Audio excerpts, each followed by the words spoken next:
Bienvenue à tous.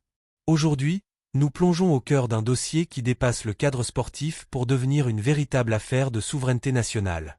Face à la détention de ressortissants algériens au Maroc, notamment le cas d'Abder Raouf Belkacmi, le consulat d'Algérie a enclenché une machine diplomatique sans précédent. Entre démonstration de force et protection consulaire, Alger envoie un message clair. La dignité de ses enfants est une ligne rouge absolue.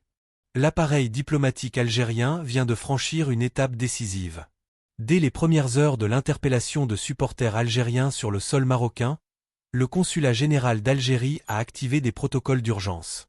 Ce n'est pas simplement une procédure administrative ordinaire, c'est l'expression d'une volonté politique de haut niveau. L'État algérien, à travers ses représentations à l'étranger, réaffirme que le passeport vert n'est pas qu'un document de voyage, mais un bouclier protecteur. Le suivi minute par minute de l'affaire Belkacmi par le consul général montre l'importance accordée à ce dossier.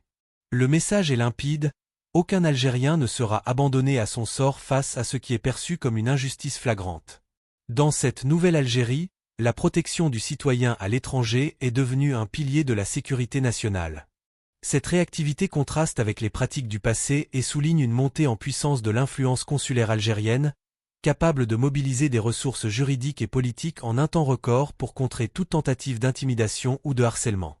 L'histoire de la diplomatie algérienne est jalonnée de moments de fermeté. Aujourd'hui, cette tradition se modernise. L'État utilise son poids institutionnel pour exiger le respect des conventions internationales sur les droits de l'homme et le traitement des étrangers.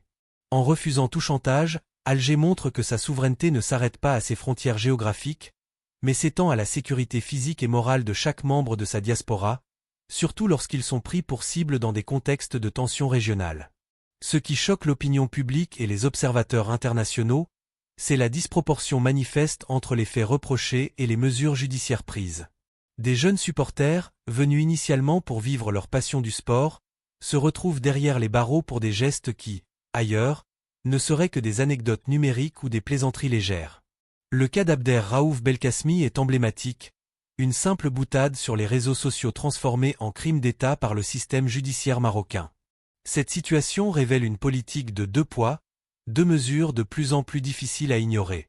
Tandis que des violations bien plus graves commises par d'autres nationalités sont souvent traitées avec une clémence suspecte, le ressortissant algérien semble faire l'objet d'une surveillance et d'une sévérité excessive. Cette sensibilité judiciaire marocaine envers tout ce qui porte le sceau de l'Algérie est analysée par les élites, comme le journaliste Hafid Deradji, comme une tentative de détourner l'attention des crises internes. Le contraste est frappant avec l'hospitalité légendaire dont l'Algérie a fait preuve lors des Jeux méditerranéens ou du chant. Alger a toujours su dissocier les tensions politiques de l'accueil des peuples. Voir aujourd'hui des supporters être victimes de mouches électroniques qui attisent la haine sur le web, pour ensuite subir une détention à la prison de Rabat, confirme la thèse d'un ciblage politique. L'instrumentalisation de la justice pour envoyer des messages de fermeté diplomatique est un jeu dangereux qui érode les derniers liens de fraternité entre les autorités. Il serait imprudent de sous-estimer la capacité de réponse de l'Algérie. Avec un territoire de plus de 2,3 millions de kilomètres carrés et une économie portée par des exportations d'hydrocarbures records, le pays dispose de leviers de pression considérables. L'Algérie ne se contente plus d'être un spectateur, elle est le moteur de l'équation maghrébine. Sa puissance de frappe militaire, classée parmi les plus importantes du continent et du monde arabe, n'est pas qu'un outil de défense, c'est le garant d'une diplomatie souveraine qui ne tolère aucun mépris. L'armée nationale populaire, héritière des valeurs de libération, veille au grain. Pour Alger, la sécurité du citoyen et la protection des frontières sont les deux faces d'une même pièce. Cette doctrine de défense globale signifie que toute provocation envers un Algérien est une provocation envers 45 millions de citoyens. L'unité entre le peuple, ses institutions et son armée forment un bloc monolithique contre lequel se brisent les tentatives de déstabilisation psychologique. Dans ce contexte, le principe de réciprocité devient la règle d'or. L'Algérie est prête à une coopération loyale avec ceux qui la respectent, mais elle se dresse comme un rempart inébranlable face à l'hostilité. La croissance industrielle du pays et sa position stratégique de porte de l'Afrique renforcent son influence sur la scène mondiale. Les décideurs à Alger ont les moyens d'agir sur plusieurs tableaux diplomatiques, économiques et sécuritaires pour faire entendre raison à ceux qui pensent pouvoir harceler ses ressortissants en toute impunité. L'affaire des supporters au Maroc marque probablement un point de non-retour dans la perception du bon voisinage. Les autorités algériennes ont été claires.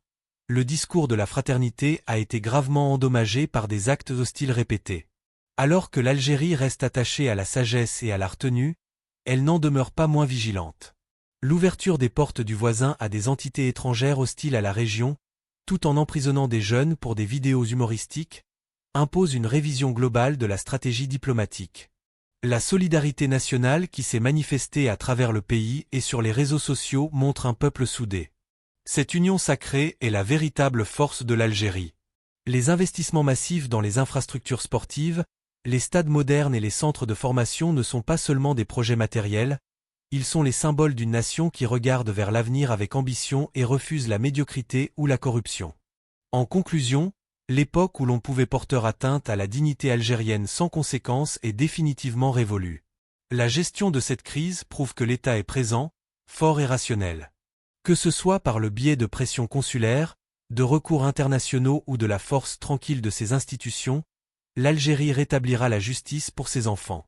Le dossier reste ouvert, et Alger ne reculera pas tant que ses citoyens ne seront pas de retour, sains et saufs, sur leur terre, confirmant que la grandeur d'une patrie se mesure à sa fidélité envers les siens.